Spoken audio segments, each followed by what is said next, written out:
اعوذ باللہ من الشیطان الرجیم بسم اللہ الرحمن الرحیم الحمد للہ رب العالمین الرحمن الرحیم مالک یوم الدین۔ انشاءاللہ تبارک و تعالی سورہ فاتحہ کی تفسیر سننے کی سعادت حاصل کریں گے، اس لیے کہ یہ سورہ مبارکہ وہ سورہ مبارکہ ہے کہ جس کو ہم اپنی زندگی میں سب سے زیادہ پڑھتے ہیں۔ نمازوں کی صورت میں اور دیگر اوقات میں بھی اس سورہ مبارکہ کی وظیفے کے طور پر اور دم وغیرہ کے طور پر بھی اس کی تلاوت کی جاتی ہے، اور لفظ الحمدللہ اس کو بھی ہم بار بار دن کے اندر پڑھتے رہتے ہیں۔ تو اس وجہ سے کہ اس کا ورد ہم کثرت سے کرتے ہیں اور یہ ہماری زبانوں پر کثرت کے ساتھ جاری ہے، اس کے ساتھ ہمارا واسطہ زیادہ پڑتا ہے، تو اس لحاظ سے بہتر ہے ہم سب کے لیے کہ ہمیں اس کا معنی بھی آنا چاہیے اور اس کا جو مطلب اور مفہوم ہے وہ ہمیں آنا چاہیے، کہ جس چیز کو ہم بار بار پڑھ رہے ہیں تو اس کا معنی بھی اگر ہمارے ذہن و دماغ میں ہو تو پھر یہ ہمارے لیے اچھا ہوگا۔ اور بار بار کتنا پڑھتے ہیں تو آپ سمجھ سکتے ہیں کہ نماز کی ہر رکعت کے اندر سورہ فاتحہ کی تلاوت ہوتی ہے، یہاں تک کہ جو سنتیں مؤکدہ ہوتی ہیں، سنتیں غیر مؤکدہ ہوتی ہیں، تو اس میں چاروں رکعتوں میں سورہ فاتحہ کی تلاوت واجب ہوتی ہے۔ ہاں، فرضوں میں یہ ہے کہ جو فرضوں کی آخری 2 رکعتیں ہوتی ہیں تو اس میں رخصت ہے کہ وہ سورہ فاتحہ پڑھ لے، یا اگر سورہ فاتحہ نہیں پڑھ رہا ہے تو سبحان اللہ سبحان اللہ سبحان اللہ یہ بھی فرضوں کی آخری 2 رکعتوں میں وہ پڑھ سکتا ہے۔ تو فرضوں کی آخری 2 رکعتوں کو چھوڑ کر کے ہر رکعت کے اندر سورہ فاتحہ پڑھنا ضروری ہوتا ہے۔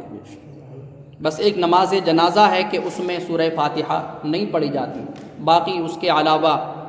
نماز عیدین ہو، نماز جمعہ ہو، نوافل ہوں، تہجد وغیرہ کی نمازیں ہیں، یا نماز چاشت ہے، نماز اوابین ہے، نماز اشراق ہے، ساری نمازوں کے اندر سورہ فاتحہ کی تلاوت کی جاتی ہے۔ اور دن میں ہم کئی سو مرتبہ لفظ الحمدللہ کو ہم پڑھتے ہیں۔ اللہ تبارک و تعالیٰ کی جب بھی ہمیں تعریف کرنا ہوتی ہے، اس کی حمد و ثنا کرنا ہوتی ہے تو لفظ الحمدللہ کہا جاتا ہے۔ تو اس اعتبار سے اس سورت کی تفسیر کو شروع کرنے کا ارادہ کیا جا رہا ہے۔ اور دوسری وجہ اس کی آپ یہ سمجھ لیں کہ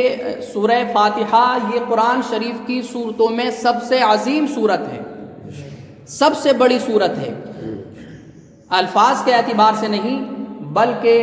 معنی کے لحاظ سے، مطلب کے لحاظ سے یہ سب سے عظیم سورت ہے۔ نبی پاک صلی اللہ تعالی علیہ وسلم نے ارشاد فرمایا کہ یہ قرآن شریف کی سب سے بڑی سورت ہے۔ تو اس لحاظ سے کہ جب سب سے بڑی سورت ہے تو ہماری ذمہ داری بنتی ہے کہ اس سب سے بڑی سورت کا ہم معنی جان لیں اور اس کا مطلب جان لیں، اور الفاظ میں مختصر ہے لیکن معانی اور مطلب کے اعتبار سے یہ سب سے بڑی سورت ہے۔ حالانکہ اس کے بعد میں سورہ بقرہ آتی ہے، اس میں 200 سے زیادہ آیات مبارکہ ہیں، لیکن اس میں صرف 7 آیت مبارکہ ہیں، تو معنی اور مطلب کے اعتبار سے یہ سورہ بقرہ سے بھی بڑی سورت ہے۔ تو دوسری وجہ اس صورت کے معنی کو جاننے کی یہ ہے کہ یہ سب سے عظیم صورت ہے، اور تیسری وجہ ہم یہ سمجھ لیں کہ اللہ تبارک و تعالی نے قرآن مجید کے اندر سب سے پہلے اسی سورہ مبارکہ کو رکھا ہے، اپنی کتاب کا آغاز اسی سورہ فاتحہ سے کیا ہے۔ تو یہ بھی اس سورہ مبارکہ کی اہمیت کو بتاتا ہے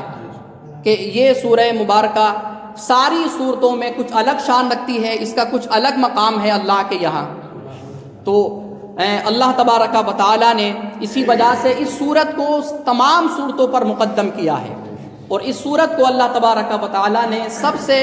پہلی صورت بنایا ہے اپنے کلام کی۔ تو کسی کو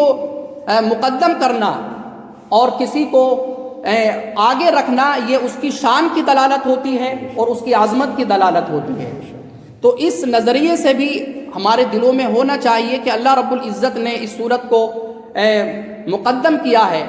اور اس کو سب سے پہلے رکھا ہے، لہٰذا میں دیکھوں تو صحیح کہ اس صورت کے اندر کیا ہے کہ اللہ رب العزت نے اس کو الگ مقام عطا فرمایا ہے اور اس کو الگ شان عطا کی ہے۔ تو انشاءاللہ تبارک و تعالی ہم اس سورہ مبارکہ کی جو تفسیر ہے وہ سننے کی سعادت حاصل کریں گے۔ تو ایک تیسری وجہ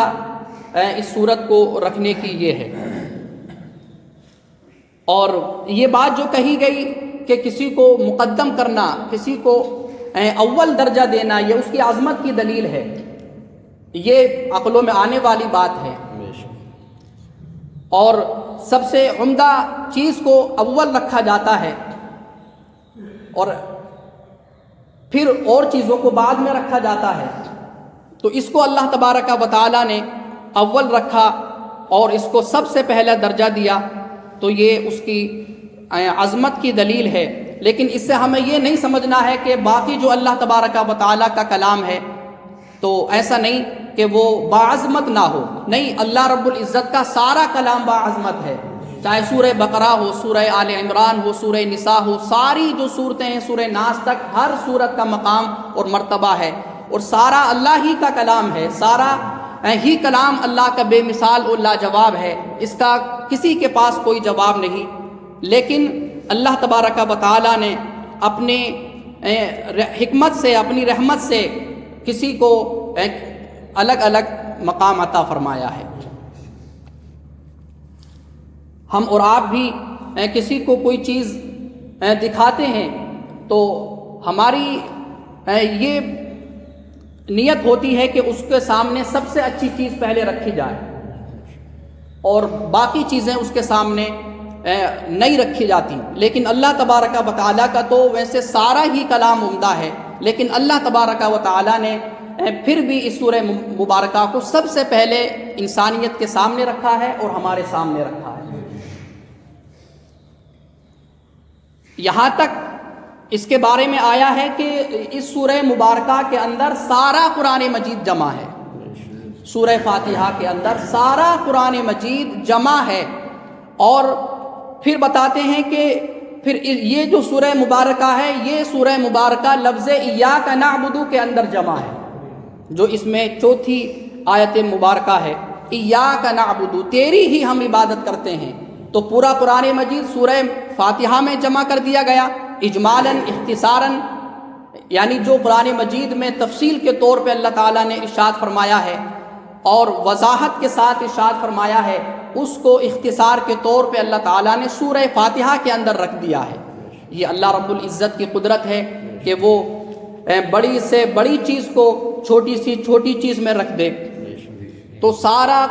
قرآن کا مفہوم، سارا قرآن کا خلاصہ اور سارا قرآن کا نچوڑ سورہ فاتحہ کے اندر ہے، اور سورہ فاتحہ کا جو نچوڑ ہے وہ لفظ ایاک نعبد کے اندر ہے کہ اس میں عبادتوں کا حصار اور عبادتوں کا احاطہ بندہ اللہ رب العزت ہی کے لیے کرتا ہے کہ عبادت کا مستحق اے اللہ تو ہی ہے، تیرے علاوہ ہم کسی کی عبادت نہیں کرتے اور تیرے علاوہ کوئی عبادت کے لائق اور قابل ہے ہی نہیں۔ تو یہ اس سورہ مبارکہ کا لب لباب اور اس سورہ مبارکہ کا خلاصہ ہے۔ تو اس نظریے سے بھی ہمیں چاہیے کہ ہم اس سورہ مبارکہ کی تفسیر سنیں، اور اس صورت کے اندر اللہ تبارک و تعالیٰ نے جو مفاہیم اور جو معانی رکھے ہیں وہ ہمارے ذہن و دماغ میں رہیں کہ یہ پورے قرآن مجید کا خلاصہ ہے۔ اگر پورے قرآن مجید کا خلاصہ ہمیں پڑھنا ہے تو ہم سورہ فاتحہ کو پڑھ لیں۔ اور اس کی عظمت کی ایک دلیل یہ بھی ہے کہ اللہ تبارک و تعالی نے نماز کے اندر کسی اور سورت کو پڑھنا اس کے علاوہ ضروری قرار نہیں دیا۔ اس سورت کے علاوہ کسی اور سورت کو نماز کے اندر پڑھنا ضروری نہیں ہے۔ یہ سورہ مبارکہ ہے کہ اس کو نماز کے اندر پڑھنا واجب ہے۔ پھر اس کے علاوہ جو اور صورتیں ہیں یا اور آیات ہیں ان کو ہم کسی بھی سورت کو اٹھا سکتے ہیں اور کسی بھی آیت کو لے سکتے ہیں۔ تو اس سے یہ پتہ لگتا ہے کہ اس سورت کی عظمت نہایت اہم ہے اور یہ سورت بڑی شان والی ہے، بڑی اہمیت والی ہے، بڑی قدر والی ہے کہ اس سورت کو ہر رکعت میں پڑھنا جو ہے وہ ضروری قرار دے دیا، جن رکعتوں میں پڑھنا ضروری ہے۔ تو اس اعتبار سے بھی ہمارا ذہن اس بات کی طرف جانا چاہیے کہ ہم اس کی تفسیر سنیں، اس کے معنی کو سمجھیں کہ اس میں کیا بات ہے کہ اللہ رب العزت نے اسی کو پڑھنا ضروری قرار دیا ہے۔ یہ ہمارے دل میں کبھی تو آنا چاہیے کہ ہم روزانہ اس کی تلاوت کر رہے ہیں، فجر میں آتے ہیں تو اس کو پڑھ رہے ہیں، ظہر میں پڑھ رہے ہیں، عصر و مغرب میں پڑھ رہے ہیں، اس کے علاوہ بھی ہم اس کو پڑھ رہے ہیں، تو ہمارے ذہن میں یہ بات آنا چاہیے کہ اسی کو اللہ رب العزت نے کیوں ضروری قرار دیا ہے، اس کے علاوہ اور سورت کو اللہ تبارک و تعالیٰ نے ضروری قرار نہیں دیا۔ تو اس لحاظ سے بھی ہم اس سورہ مبارکہ کی تفسیر سننے کا، پڑھنے کا ارادہ کر رہے ہیں۔ بسم اللہ الرحمن الرحیم۔ اب انشاءاللہ تبارک و تعالی شروع کل سے کریں گے۔ اللہ تبارک و تعالی ہمیں اس سورہ مبارکہ کی تفسیر سننے کی سعادتیں نصیب فرمائے اور اس کے معنی و مفہوم کو اپنے دل و دماغ میں رکھنے کی توفیق عطا فرمائے۔ اللہ تبارک و تعالی ہمیں اس سورہ مبارکہ کے فیضان سے، اس کی برکتوں اور اس کی خیرات سے اور اس کی کرامات سے ہمیں بہرہور فرمائے۔ آمین وآخر دعوانا ان الحمد للہ رب العالمین۔ اللہم